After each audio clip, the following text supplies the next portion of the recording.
कई कथाएं सुनी है। हमने सुना है महाभारत में क्या क्या कथाएं हैं, हम उससे जुड़ी कई राज जानते हैं, लेकिन फिर भी कुछ बातें हैं जिनसे शायद आप वाकिफ ना हो। जी हाँ, ऐसा नहीं है कि आप लोग सब कुछ ही जानते हैं, आपको सब कुछ ही पता है। कुछ ऐसे रहस्य हैं जिनको कोई भी नहीं सुलझा पाया। महाभारत काल हो या रामायण काल हो, यहाँ पर भी कई ऐसी कथाएं हैं, कई ऐसे श्राप है, कई ऐसे वरदान है जिनको दुनिया आज तक झेल रही है। स्वागत है आपका हमारे चैनल नेक्स्ट 9 न्यूज में। एक बार फिर से मैं आपके साथ सानिका कौर। आज इस खास वीडियो में बताने वाली हूँ आखिर क्यों पांचों पांडव ने खाया था अपने पिता का मांस, या सिर्फ सहदेव ने खाया था अपने पिता का मांस। जी हाँ, आपको बता दें, माद्री का बेटे सहदेव और नकुल। सहदेव माद्री का बड़ा बेटा था। भले ही वो कुंती के वरदान से हुआ हो, लेकिन कुंती की सौतन्यानी पांडु की छोटी पत्नी के बेटे थे सहदेव। लेकिन कहा जाता है कि श्री कृष्ण के अलावा एक सहदेव भी ऐसे थे जिनको सब कुछ पहले से ही ज्ञात था कि महाभारत में क्या होने वाला है, क्या हो रहा है और महाभारत में आगे क्या क्या होगा। तो देखिए हमारी रिपोर्ट और जानिए आखिर क्यों खाया सहदेव ने मांस, पांचों पांडवों ने मांस। हिंदू धर्म और इसकी मान्यताएं अपने आप में मिसाल है। हिंदू धर्म के पवित्र ग्रंथ और उनसे जुड़े किस्से कहानियों को हम जितना जानने की कोशिश करते हैं, ये उतने ही ज़्यादा गहराई में चले जाते हैं। आज हम बात कर रहे हैं महाभारत की। हम सब इसके बारे में जानते ही हैं। इससे जुड़े किरदार, उनकी बातें, वरदान, श्राप, ये सभी बहुत सी चीज़ें जो हम सब जानते हैं, पर अभी भी काफ़ी कुछ ऐसा है जो हम नहीं जानते, या यूँ कहिए कि उनका कभी जिक्र ही नहीं हुआ। पर ये बातें काफ़ी ज़रूरी है, जिन्हें जानकर आप भी चौंक जाएंगे। आज हम आपको उन्हीं बातों में, जी हाँ, उनमें से महाभारत की एक बात बताने वाले हैं। पांडवों की आखिर ऐसी कौन सी मजबूरी थी जो उन्हें अपने ही पिता का मांस खाना पड़ा। बता दें, पांडवों को एक श्राप मिला था। एक बार राजा पांडु अपनी दोनों पत्नियों के साथ आखेट पर गए थे। वहां उन्होंने एक मृग को देखा। वो मैथुन रथ था। पांडु ने उस पर बाण साध दिया। ये बाण से घायल होने पर अपने असली रूप में आया। वास्तव में वो ऋषि किंदम थे।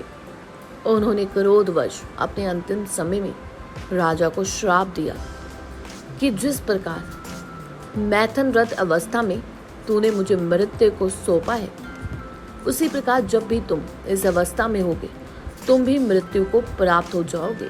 इस प्रकार पांडु को ऋषि का ये श्राप मिला, जिससे वो काफी दुखी भी हुए। वही बात करें, पांडु ने दुखी होकर छोड़ा था राजपाट। जी हाँ, जब महाराज पांडु को श्राप मिला कि यदि वो अपनी पत्नी या किसी भी स्त्री से संभोग करेंगे तो उनकी मृत्यु हो जाएगी, तो वो काफी दुखी हुए और इसी कारण उन्होंने अपना सारा राजपाट त्याग दिया और अपनी दोनों रानियों सहित वन में रहने के लिए चले गए। उसके बाद उनके भाई धृतराष्ट्र को वो राज्य मिला और वो उस राज्य के राजा बन गए। पांडु बहुत ही अच्छे थे, उनको इस बात से कोई भी आपत्ति नहीं थी, लेकिन उनको इस बात का दुख था कि उनकी दोनों पत्नियां उनकी वजह से निराश रहने वाली थी। वही बात करते हैं जो कुंती को वरदान मिला था। कुंती को मिला था वरदान। कुंती के कुंवारेपन में दुर्वासा ऋषि ने उनकी सेवा भावना से प्रसन्न होकर उन्हें एक मंत्र दिया था। ये मंत्र उनके लिए किसी वरदान से कम नहीं था। उस मंत्र के आहन से वो किसी भी देवता को बुला सकती थी और उनसे संतान प्राप्त कर सकती थी, और जिसकी वजह से कुंती ने अपने पति को और अपनी सौतन बहन को भी खुश कर दिया था। चलिए बताते हैं अब 5 पांडव का जन्म। एक समस्या बनी हुई थी कि पांडु को यदि संतान प्राप्त नहीं हुई तो उनका वंश कैसे चलेगा। तब रानी कुंती ने उन्हें बताया कि उन्हें ये वरदान मिला है। तब महाराज पांडु की आज्ञा से देवताओं का आह्वान करके 5 पुत्रों को पाल लेती हैं, जिन्हें 5 पांडव कहा गया। उन 5 पांडवों में से युधिष्ठिर, भीम और अर्जुन माता कुंती की संतान थे, और नकुल और सहदेव माता माद्री की संतान थे। जी हाँ, इन दोनों की माँ माता माद्री थी, क्योंकि ये मंत्र कुंती ने माद्री यानी अपनी सौतन को भी दे दिया था। वही बात करें, पांडु करना चाहते थे अपने गुणों को अपनी संतानों में संधारित। जी हाँ, पांडु चाहते थे कि जो उनके गुण है वो उनकी संतान पर भी जाए। जिन जिन गुणों से वो वंचित है वो गुण उनकी संतान में भी होने चाहिए। लेकिन महाराज पांडु चाहते थे कि उनकी संतानों में उनके गुण संधारित हो, परंतु दोनों के संभोग से ही ये पूर्ण हो सकता था और वो श्राप की वजह से संभव नहीं था, क्योंकि वो पुत्र ना तो कुंती के गर्भ से और ना ही पांडु के वीर्य से उत्पन्न हुए थे। तो जाहिर सी बात है कि उनके गुण भी उनके संधारित नहीं हुए। इसलिए वो चाहते थे कि उनकी मृत्यु के बाद उनके बच्चे उनका मांस खाएं। तब पिता की इच्छा अनुसार पांचों पांडवों ने पिता का मांस खाया। चलिए बताते हैं, सहदेव को हुआ था इस बात का ज्ञान। सहदेव को अस्त्रों शस्त्रों का तो ज्ञान था ही, साथ ही वो सबसे बुद्धिमान भी थे। वो चिकित्सा में भी निपुण थे। सहदेव को कई भाषाओं का भी ज्ञान था। अपने पिता के मांस में से सहदेव ने मस्तिष्क के 3 हिस्से खाए थे। पहला हिस्सा खाने पर वर्तमान काल का, दूसरा हिस्सा खाने पर भूतकाल और तीसरा हिस्सा खाने पर उन्हें भविष्य का ज्ञान हुआ। कहा जाता है कि महाभारत काल में कृष्ण के अलावा सहदेव ही ऐसे व्यक्ति थे जिन्हें महाभारत के युद्ध के बारे में और आगे की सारी घटनाओं के बारे में पहले से ही सब पता था। कहानियां तो और भी कई ऐसी हैं जिनके बारे में आप कभी सोच नहीं सकते। जी हाँ, सहदेव ने ही सबसे पहले मांस खाया था। सहदेव जिस भगवान के पुत्र थे, उनसे भी सहदेव को औषधियों का ज्ञान प्राप्त हुआ था और सती बुद्धिमता का भी ज्ञान प्राप्त हुआ था।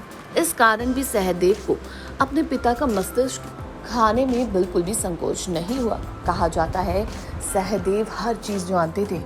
सहदेव सब जानते थे कि क्या हो रहा है। वो कण को भी जानते थे, लेकिन वो भविष्य के और समय के हिसाब से चलना चाहते थे। इसलिए सहदेव ने कुछ भी नहीं कहा, बल्कि जो श्री कृष्ण करना चाहते थे उन्होंने उनको करने दिया। यहाँ तक कि सहदेव ये भी जानते थे कि किस तरह से दुर्योधन और उनके भाइयों का वध होने वाला है। वो यहाँ तक जानते थे कि उनकी बीवी द्रौपदी के साथ अभी कितना बड़ा न्याय होने वाला है, लेकिन उन्होंने इन सब को नहीं रोका। वो सब जानते थे कि युधिष्ठिर किस तरीके से धीरे धीरे अपना सब कुछ नीलाम कर देगा, लेकिन सहदेव इतने बुद्धिमान थे कि वो सृष्टि की भलाई के लिए श्री कृष्ण की तरह ही चुप बैठे रहे। जी हाँ, पूरी महाभारत में इस बात का वर्णन कहीं भी नहीं है। क्या सहदेव सब जानते थे? पूरी महाभारत हम टीवी में देखते हैं, हमने बहुत शोज देखे हैं, लेकिन वहां पर हम लोगों को बताया नहीं गया। लेकिन आप साक्षात महाभारत की किताब पढ़ेंगे तो वहां पर इस बात का वर्णन हो जाएगा। वो भूतकाल, भविष्यकाल और वर्तमान हर तीनों के ज्ञानी थे। सहदेव सब जानते थे, लेकिन उन्होंने सब कुछ होने दिया। वो यहाँ तक जानते थे कि उनकी पत्नी का चीरहरण होने वाला है, लेकिन उन्होंने उसको भी नहीं रोका, क्योंकि वो इस दुनिया की, इस ब्रह्मांड की भलाई चाहते थे। यही वजह थी जो सहदेव ने अपने पिता पांडु का मस्तिष्क का मांस खाया, क्योंकि पांडु ही चाहते थे कि वो ऐसा करे। जानकारी अच्छी लगी हो तो चैनल को सब्सक्राइब करें, बेल आइकन दबाना ना भूलें। धन्यवाद।